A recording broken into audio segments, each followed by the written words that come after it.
nous demandons au chef de l'État qu'il y ait un quota de 25% dans le cadre du gouvernement, il y a deuxième mandat, il y a jeunesse. Tobima qui n'a pas à Moï, Tobima qui n'a pas à Moula dans la province, dès que tu voter Fachi. Je ne parle pas de la jeunesse, il y a pire petit, il y a pire vieux. Il y a pire petit à Fachi.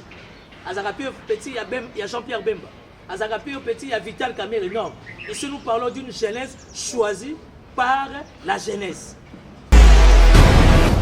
Pourquoi pas aux ministres de la jeunesse, aux ministres de sport, aux Azatam soumettre à judo, Azatam soumettre à karaté, Azatam sous un champion, il y a handball. Aza champion, il y a basket. Vous comprenez? Tata Moko Toye Baye, excusez-moi, toko ta la guerre, na baboti biso, pour politique et tata mes agaté. Azalaki na Kasavu, ayena Mobutu, ayena Mouzé, ayena Raïs, les lois et ce Fati, on est comme il mon mabé. Quand il y a eu des élections, on nous a aligné des candidats de l'étranger. Quand il y a eu des élections, on nous a aligné des candidats au bazar de double et triple identité. Vous avez monné à mobile et au gazarane mobilité. To sali front wana pour na kosenga na mokonzamboka deux choses. La première des choses, c'est que tozo zela après prestation et serment. Par rapport à respect à la texte, na la loi, et à la République démocratique du Congo, to yebi que chef d'État il faut former un formateur.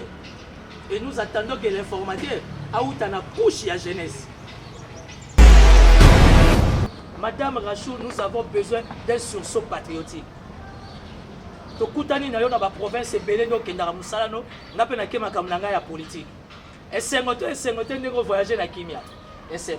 Osali musala na yo. Okendele makamba politique, moke kutana na batamaini, oke kutana na ba coopérant, kutana c'est ça la beauté d'un État. C'est pour la première fois en République démocratique du Congo, depuis le départ de Yamobutu, tu vivre une publication de la Kimia et la charte. Et les militaires se sont déployés, mais la police s'est déployée comme il a l'habitude de se déployer parce qu'il faut sécuriser les personnes et leurs biens. Dans le Carrefour, la police a été les maranaïs. Ça veut dire que tu bats la mboka, tu bundes la bas tout. Tu mets un mouvement. Tu as même un article 64.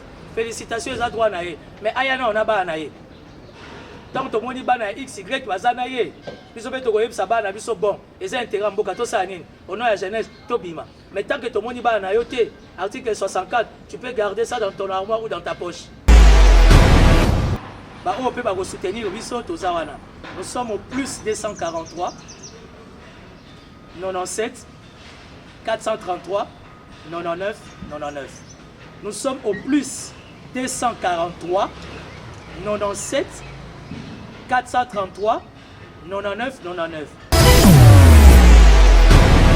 Le Front de jeunes pour les silences patriotiques, FJSP Bar Franchivent, qui est une structure de la jeunesse qui soutient le chef de l'État.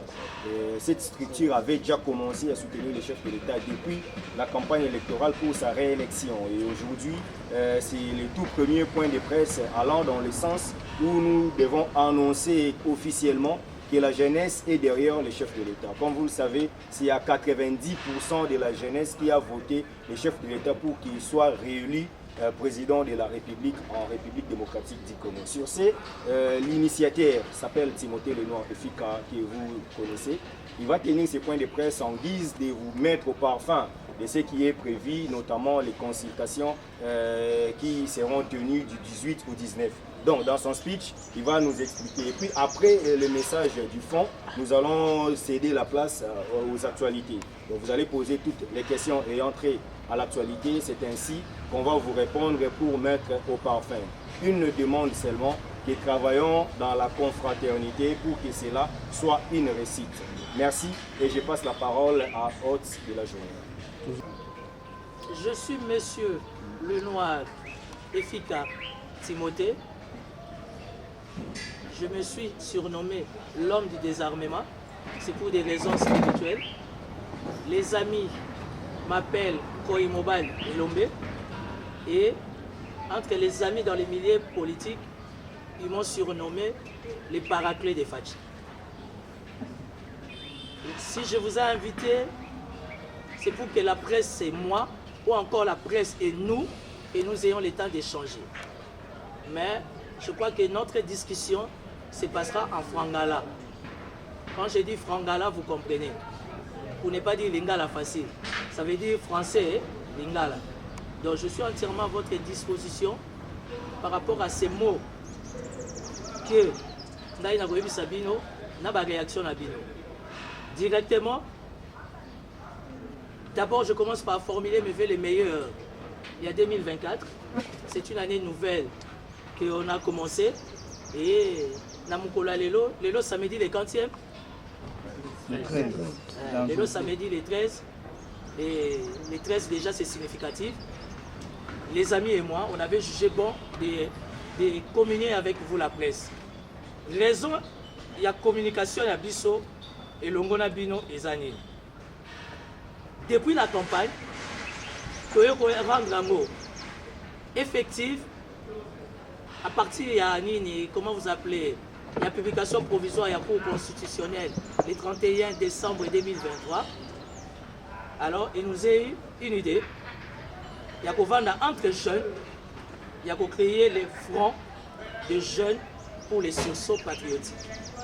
Tochango, entre parenthèses, FGSP Fachi 20. Et aujourd'hui, Bisso, ma jeune, dans le cadre du sursaut patriotique, Topesi Fachi 20 comme il y a champion. Nous ne voulons pas faire les discours comme tout le monde. Nous ne voulons pas être dans les populismes. Nous ne voulons pas être dans les sensationnalismes. Mais nous estimons qu'aujourd'hui, République démocratique du Congo, ils en ont besoin d'un sursaut patriotique. Pourquoi sursaut patriotique? Parce que quand il y a eu des élections, on nous a aligné des candidats de l'étranger. Quand il y a eu des élections, on nous a aligné des candidats au bazar de double et triple identité. Alors, tout ça, ça nécessite un sursaut dans le cadre.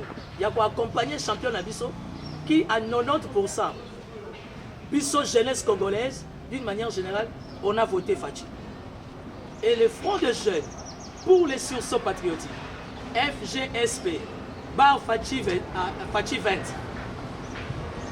toye kosenga na mukonzi ya mboka. Awa toye na mode ya ba discours te. Awa toye na ba mode te nous oboyete. Awa nous voulons faire les choses à notre manière et simplifier les choses. To sali front wana pour na kosenga na mukonzi ya mboka deux choses. La première des choses, c'est que tozo zela après prestation ya serment. Par rapport à respect à la texte, à la loi, et à la République démocratique du Congo, que le chef d'État, il faut former un formateur. Et nous attendons que l'informateur a où la couche à jeunesse. Parce que ce que je sache, un formateur sera toujours accompagné de 2-3 adjoints. Mais nous voulons que l'informateur a où la carte il y a jeunesse. Je ne parle pas de la jeunesse, il y a pire petit, il y a pire vieux. Ou il y a pire petit à Fachi. Il y a pire petit, il y a Jean-Pierre Bemba. Azagapi au petit, il y a Vital Kamerhe. Non. Ici, nous parlons d'une jeunesse choisie par la jeunesse. Je sais qu'il y a beaucoup de mouvements de jeunesse. D'ailleurs, c'est la raison majeure pour essayer que beaucoup soit date, il y a consultation à la jeunesse. Et de deux, nous demandons au chef de l'État qu'il y ait un quota de 25%. Dans le cadre du gouvernement, il y a deuxième mandat, il y a jeunesse. Tobima qui n'a pas à Moïse. Tobimaki na se à Moula dans la province Moussous, d'être au Kendaki pour voter Fachi. Et j'estime que au Balbagana Lopoto, redevabilité oblige. Donc, le chef de l'État a besoin de nous. On a répondu à son appel. To PCA 73%.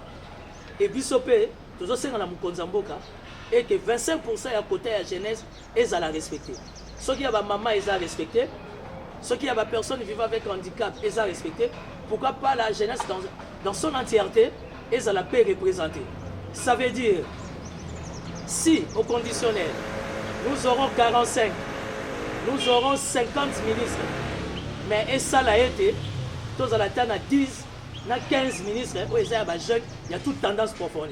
pourquoi pas aux ministre de la jeunesse, aux ministre de sport, aux azatam soumettre à judo, azatam soumettre à karaté, azatam sous un champion, il y a handball, azat champion, il y a basket. Vous comprenez? Le ministère de tourisme et puis le ministère de affaires foncières. Et ça, le ministère de beaucoup de jeunesse, parce que jeunesse avec la modernisation, partout dans le monde, ça veut dire qu'on ne peut pas vendre n'importe où. Le ministère de l'urbanisme et l'habitat, il faut donner à des jeunes qui ont beaucoup d'énergie, qui ont beaucoup d'idées. Vous comprenez? Nous ne voulons pas de la jeunesse, il y a pire petit, mais nous voulons une jeunesse, on va se consulter, même mémorandum n'est pas chef de l'État, et chef de l'État comme étant père de la nation, à Salinini, à Kokisi Posa, il y a jeunesse. Donc, l'objet de cette rencontre est là.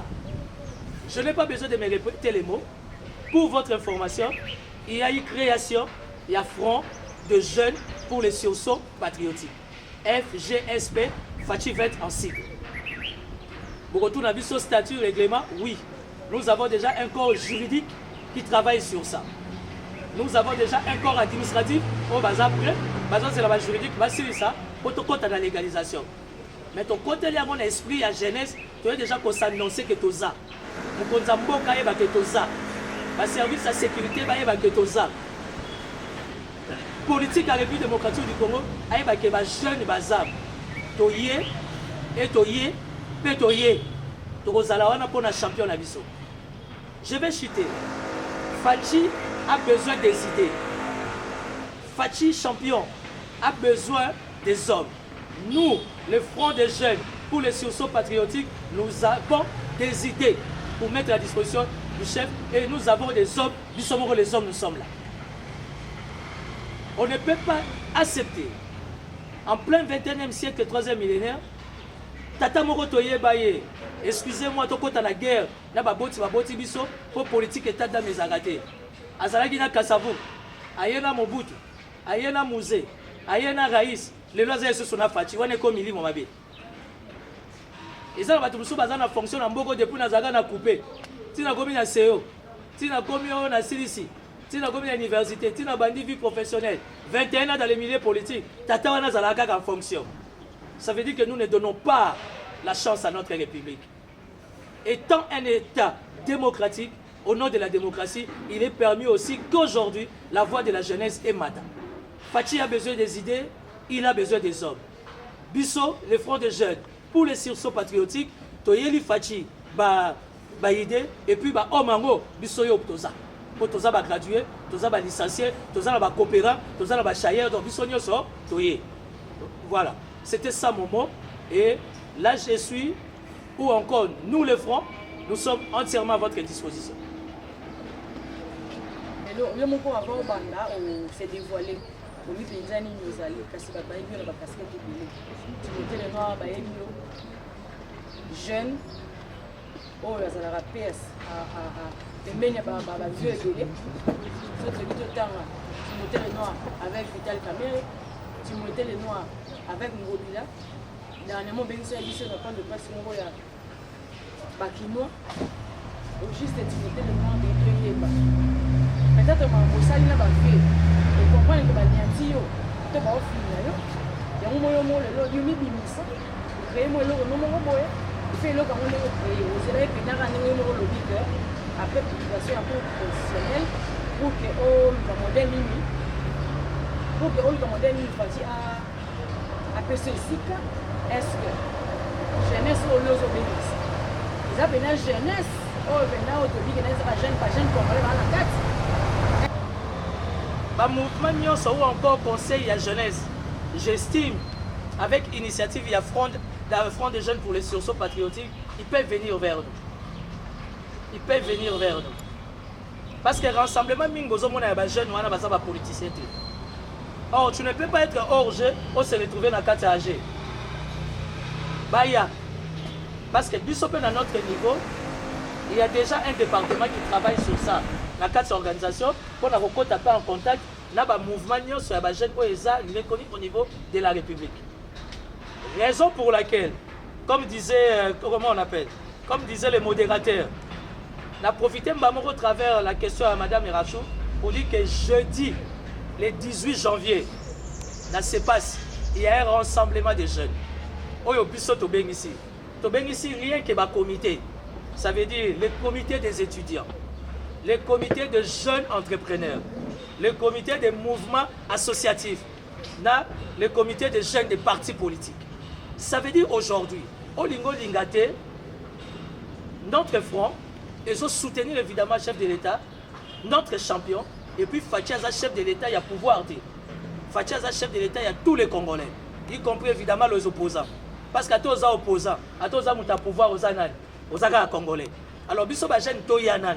D'ailleurs, on a refait la parenthèse rapidement. Nazana a réglé ma casse. La plupart des jeunes au Bazan en opposition, Bazan très efficace, malheureusement, va postuler. Pour la nini, entre guillemets, à niveau opposition, papa va même jeune à l'ONG, jeune va postuler, électoral n'a pas besoin de ça, c'est une maladie que le Front des jeunes va combattre. Et dans le cadre des sursauts patriotiques, tu peux être un opposant jeune, tu as des ambitions, tu as le droit de postuler. Tu peux être un opposant jeune. Dans le cadre d'un gouvernement démocratique, tu as le droit d'être nommé. Il y a un peu de combat la biso. Et ça la tête que Lingui va nommer jeune opposant, il faut pas tout leader. Non.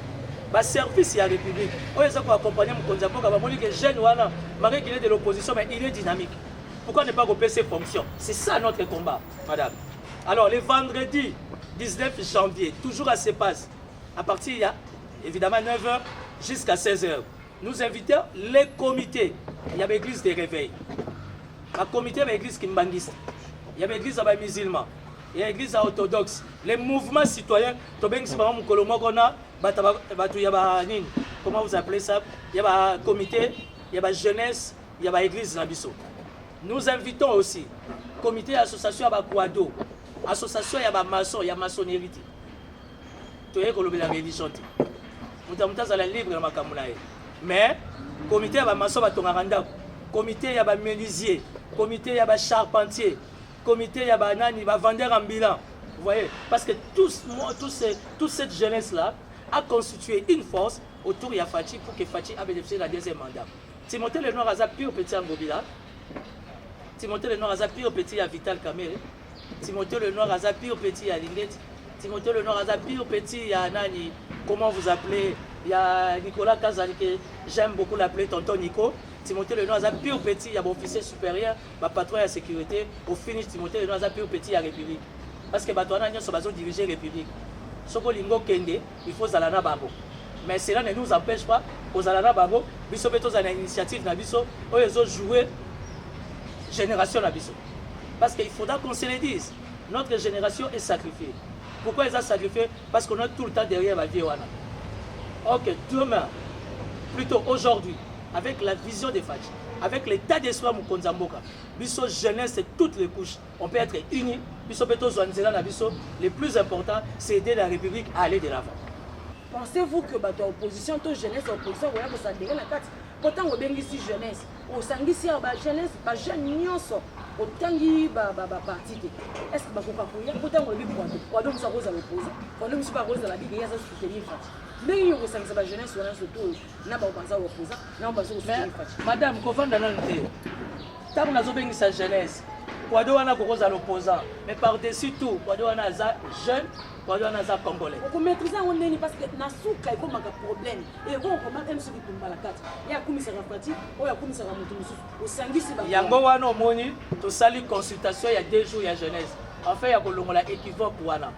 Nous soutenons les chefs de l'État pourquoi?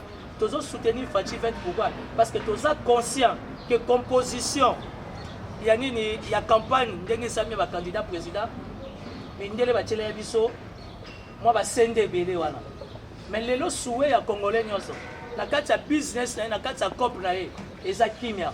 C'est pour la première fois en République démocratique du Congo depuis le départ ya nani ya Mobutu to vivre publication mo les na kimia.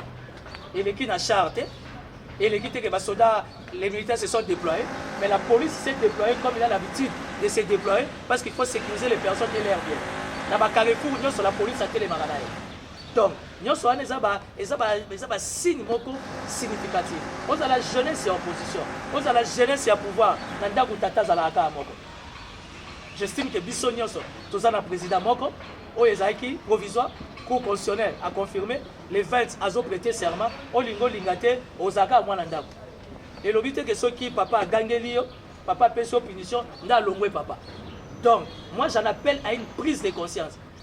Et l'oko y a fati 20 et zoki samité ma batouté. Mais quelle est la jeunesse d'aujourd'hui? Oye poussé nous kata pongi samedi 13 janvier 2024 boya na tongo oyo. Madame Rachou, nous avons besoin d'un sursaut patriotique.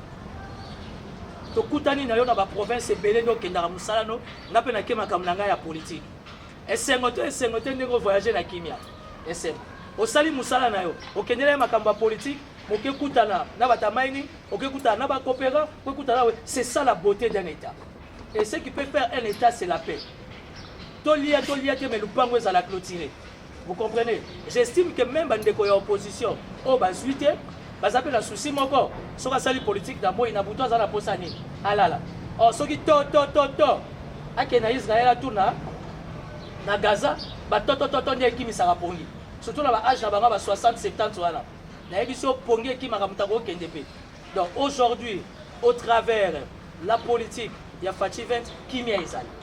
Alors, les jeunes battent la combo à fatigué. Mais battent la sursaut. Puis là, il y a Malcolm X. Battent la sursaut. Puis là, il y a Martin Luther King. Pour battre la Mabélé. Battent la sursaut patriotique. Puis là, il y a Nani, comment on appelle ça? Il y a Madiba, il y a Nelson Mandela. Parce que tout le monde comprenait que l'Afrique du Sud doit être sécurisée. L'Afrique du Sud doit être protégée. Tendance confondue. ANC, Onan, Bissonnos, tous les Sud-Africains et le Galgoso, intégrité territoriale. C'est ça l'objet. Il y a création, il y a front de jeunes pour les sursauts patriotiques. Sursaut, ils ont la tendance politique. Sursaut, ils ont la mabélé. Mais le cas mabélé est géré par un coach, par un champion. On fait avec. Bandeko ya Bombay. Bandeko ya Agene. Bandeko Oyo Babetara Noir. D'abord, pour commencer, c'est une infraction. À part d'abord du fait qu'ils ont d'abord plaisir, ils ont infraction. Et puis les deux, Bandekouana par-dessus tout, ils sont humains. Ils ont besoin d'un encadrement. Ils ont besoin des gens qui vont braquer, attention, pas na bango, baza batu. Yango na tobani on a vu son jeunesse intellectuelle, topoti sa racine, et puis toboye ba comment récupérer. Parce que na kati ya front des jeunes sur ce patriotique, nous sommes en train de constituer des départements. Nous avons des jeunes très dynamiques, responsables. Au bakoki tapé na niveau wana ya C. Ngai moko d'abord na solana mutunyo à tous les niveaux. Nana ba master ba na nguba, nana ba master siré, nana ba master ba bombe. Malgré que ngana okoka ngote parce que na poitrine ngana okoka bombe te. Et donc au fur et à mesure to solana bango to ko récupérer bango. Na kendaki na assistant na ngai azana kati ya délégation a. To kendaki na ina se passe les deux. Je suis allé me renseigner la CEPAS pour la location. D'abord, pour commencer, on a trouvé personne. CEPAS, tu as ta sécurité. Il y a G-Forest, G4. G4, félicitations. Et la meilleure agence, il y a gardiennage en République démocratique du Congo.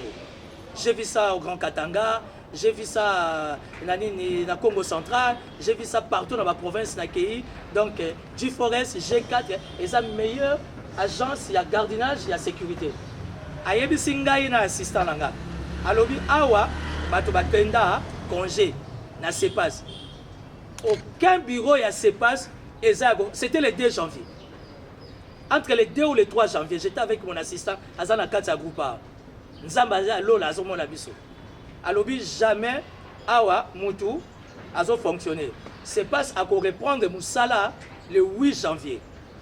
Mais d'après le communiqué de CEPAS alors que non, opposant à la réunion le 6. Certainement, c'est une réservation qui a été faite bien avant. Vous savez, moi je respecte beaucoup la presse. Moi je respecte beaucoup les corps des médias. Nous avons l'effort, nous avons la sagesse, la maturité pour répondre à la question. Nous avons parmi les jeunes, il y a Mboka Oyo, on a fréquenté tous les décideurs.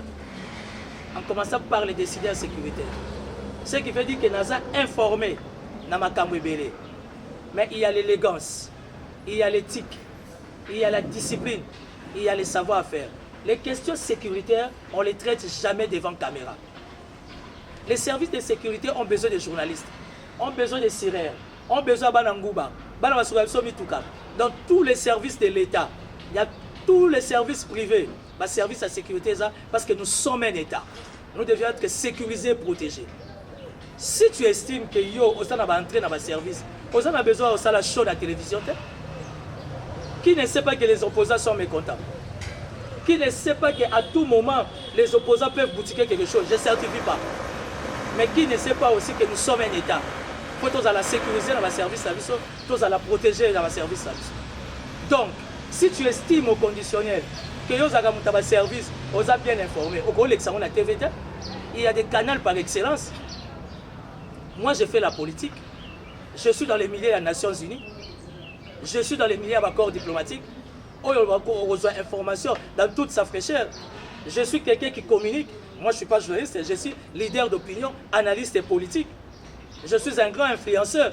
Si on a lobby, on a téléphone, si on a salle vidéo, mais il faut éviter d'ouvrir la boîte à Pandore. Au Gobi Samagamsou, la TV, les lots, c'est pas ça peut se communiquer là. C'est pas si c'est les catholiques. Nous ne voulons pas mettre les pouvoirs en guerre avec les catholiques. Non. Toleki déjà est à Boana. Catholique, je suis chrétien catholique. Quel que soit l'on a gogolata. Nazanga rangote. Ouais.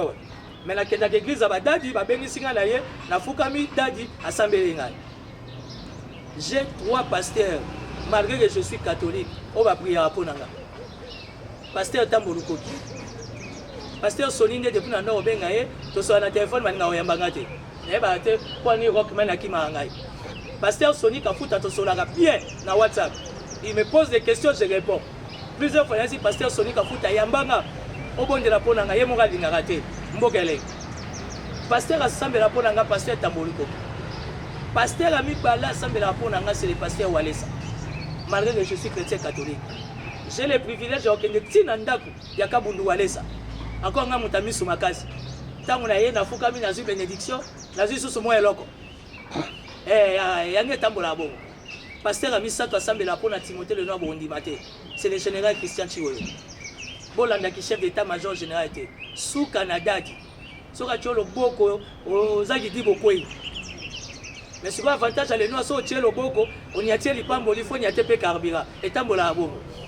Donc, ça veut dire que quand je cite le nom, vous comprenez déjà à quel niveau je peux avoir de vraies informations. Mais je ne peux pas les dire devant caméra. Tout ça, le souci d'intégrité territoriale. Chef de l'État, lobby, tout ça qui est en campagne, tout ça qui est en élection. Mais nous avons un souci, il y a un est. Nous sommes au Congo, il faut tous un souci avant de nous est. Il y a un peu de ça, il faut ça devant caméra, il faut que ballon la monogo. Il faut qu'on paye sa moto sans le savoir. On le que j'étais là, j'assume. Si on a minute, assumez ma kamolobaki, tant que vous pensez que les opposants, entre parenthèses, ça la réunion ya Gobo Mabad.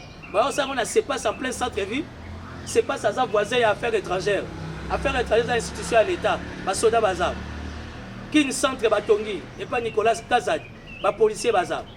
Vous avez le palais de justice. Vous avez à débat la présidence de la République.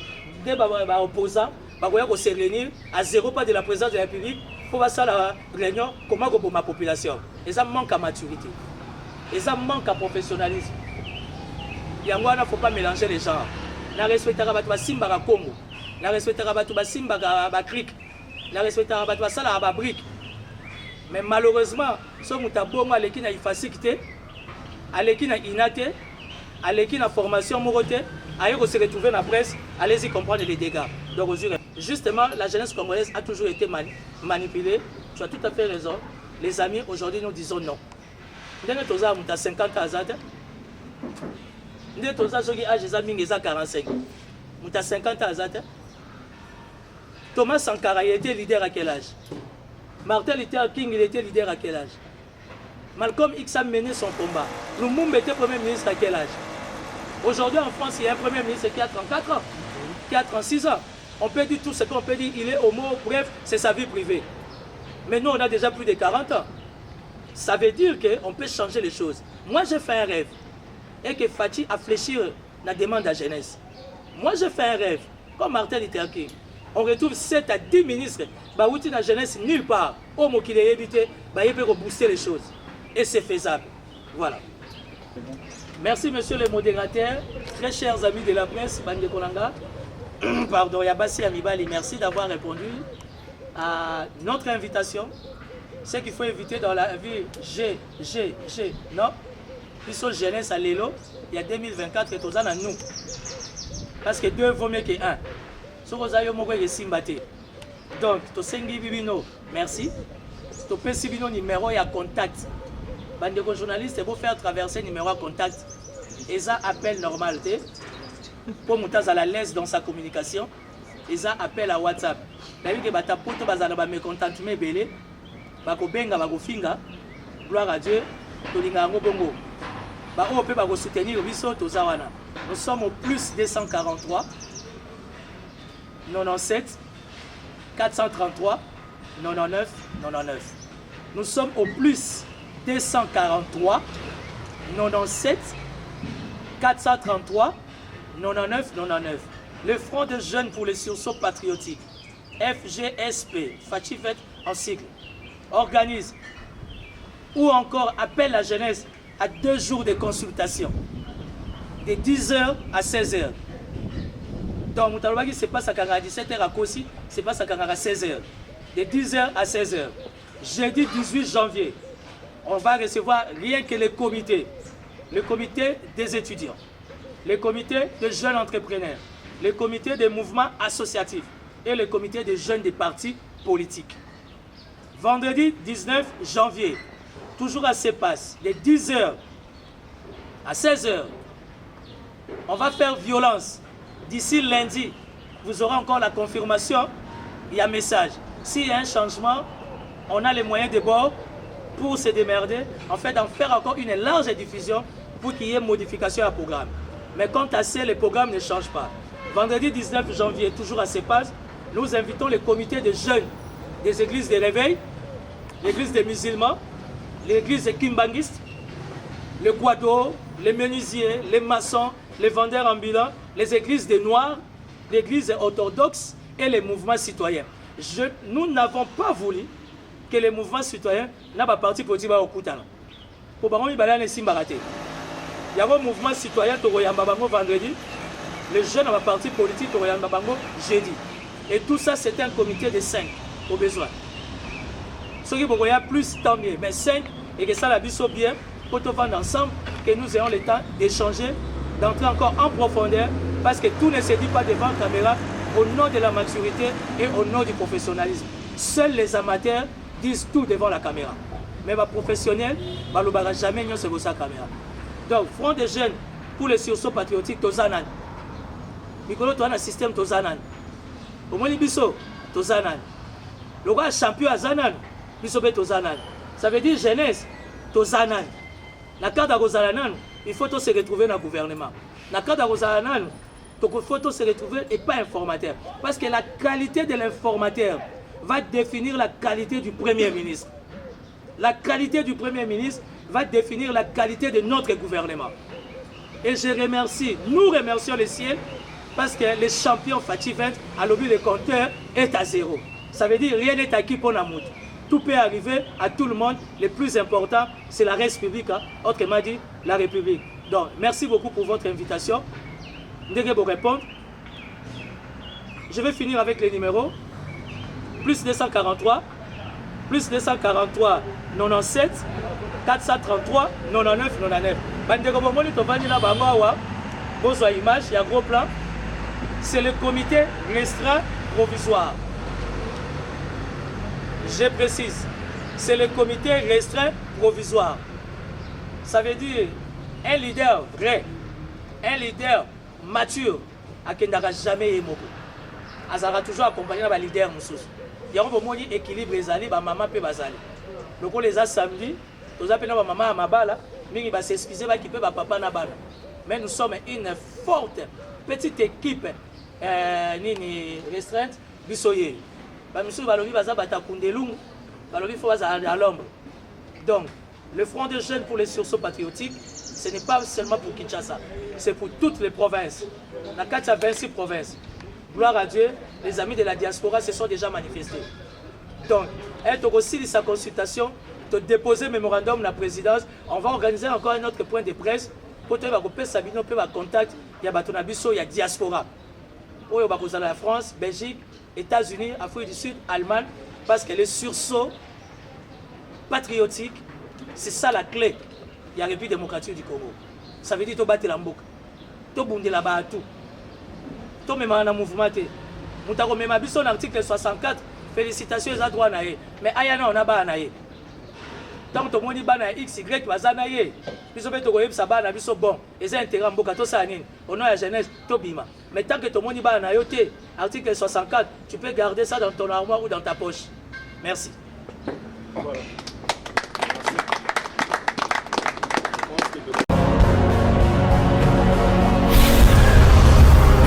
Correcteur News TV, Awande correction, il y a News tout. Donc Awande, on assure quoi. Suivez Correcteur News TV pour avoir toutes les informations crédibles et fiables. Correcteur News avec Yemoko Rachou. Rachou, la caramel, check.